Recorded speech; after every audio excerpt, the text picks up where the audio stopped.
जिन्हें सुन सुनकर हम बोलना सीखे हों, उनके सामने बोलने में बड़ा घबराहट होती है।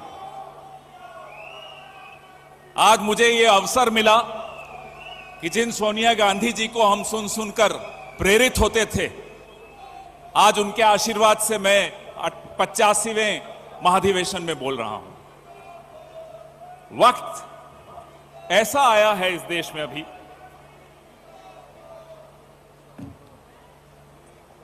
कांग्रेस पार्टी, खड़गे साहब जब बोलते हैं उनकी वाणी में चूल्हे की महक होती है, मिट्टी की खुशबू होती है, और जब राहुल गांधी दहाड़ते हैं तो दिल्ली से नागपुर तक नेहरू गांधी बोलते रहते हैं हमारे प्रधानमंत्री जी और उनके पूरी नेता। उन्हें समझ ही नहीं आता हुआ क्या, अब जवाब क्या देंगे। सोनिया जी से हम सीखे हैं, कितनी भी कठिन परिस्थिति हो, सौम्यता से कोई समझौता नहीं होता है, कोई मूल्यों से कोई समझौता नहीं होता है। ये हम सोनिया जी से सीखें। राहुल जी, आप में महात्मा गांधी की सरलता और नेहरू की गहराई है। आपसे ये क्या मुकाबला कर पाएंगे। दो तरह की विचारधाराओं की लड़ाई है, दो तरह की विरासतों की लड़ाई है। This is a battle not just of two ideologies, this is a battle of two legacies.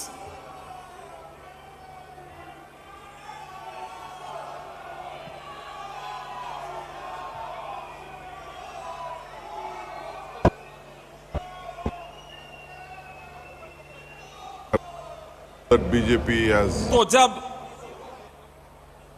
मैं आपसे कह रहा था कि ये दो विरासतों की लड़ाई है,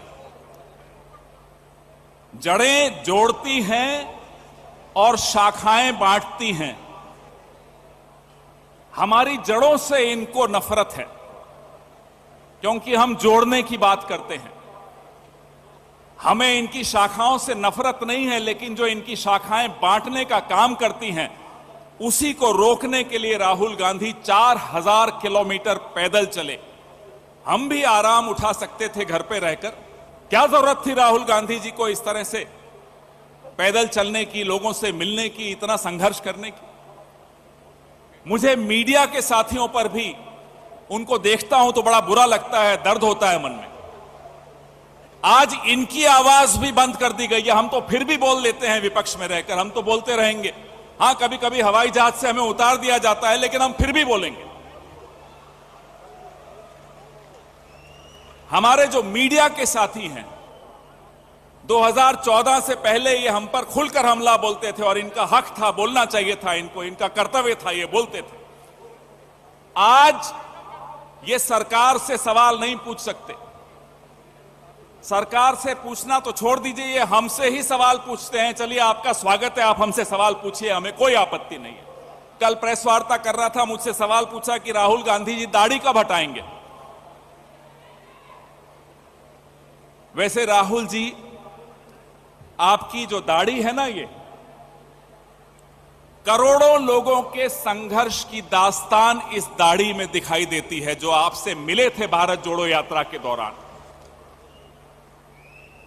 इस दाढ़ी को जब देखते हैं तो पिछले 9 साल का सफर इस देश के नौजवान, बेरोजगार नौजवान, इस देश के जूझते हुए व्यापारी, इस देश का मीडिया, हम सब का सफर दिखता है इस दाढ़ी में।